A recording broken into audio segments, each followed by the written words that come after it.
दोस्तों, मेरा नाम मनोज कुमार। आज हम इस वीडियो में जानेंगे कि केसीसी ब्याज कैसे निकालते हैं।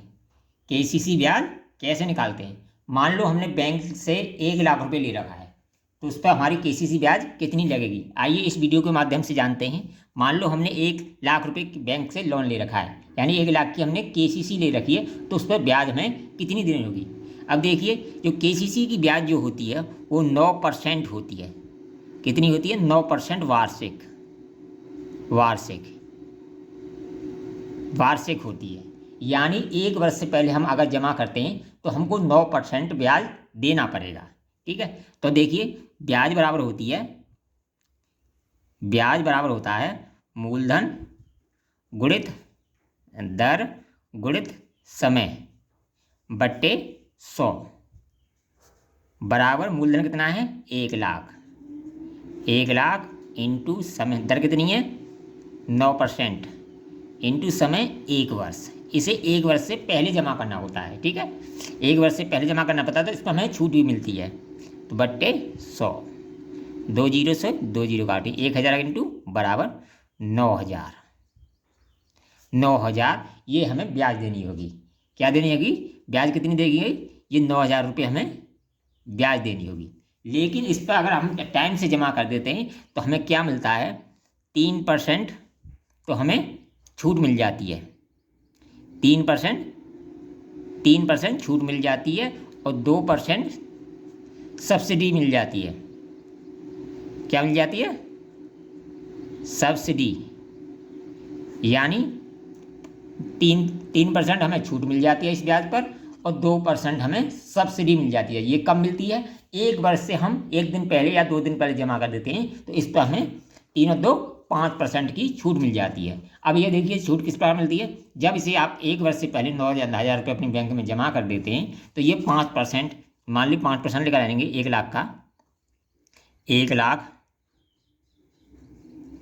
इंटू 5 बट्टे समय तो 1 वर्ष ही है, चलो 1 लिख देता हूँ, 1/100, 2 जीरो से 2 जीरो करूँ बराबर 5000 रुपये।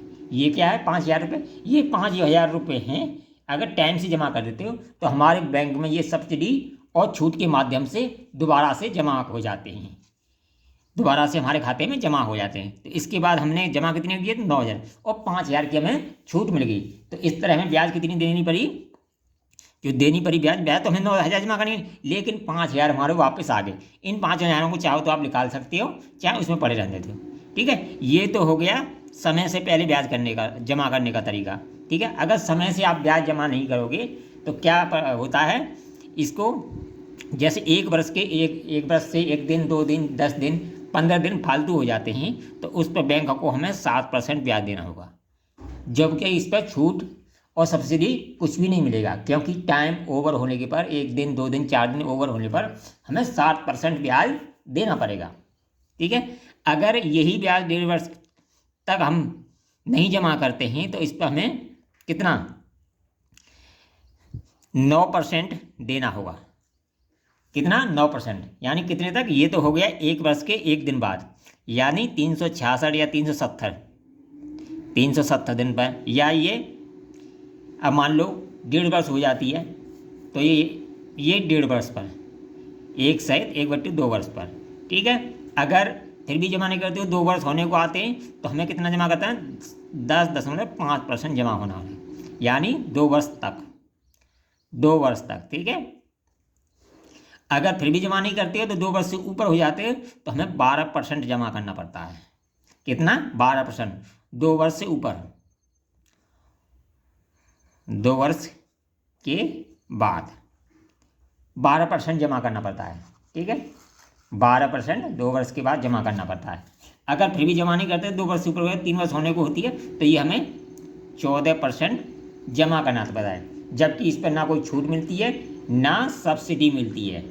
ठीक है, तो इस तरह हम बैंक की ब्याज निकाल सकते हैं। ठीक है, अगर वीडियो पसंद आए तो कमेंट करें, लाइक करें, शेयर करें। ऑल द बेस्ट, मिलेंगे न्यू वीडियो में।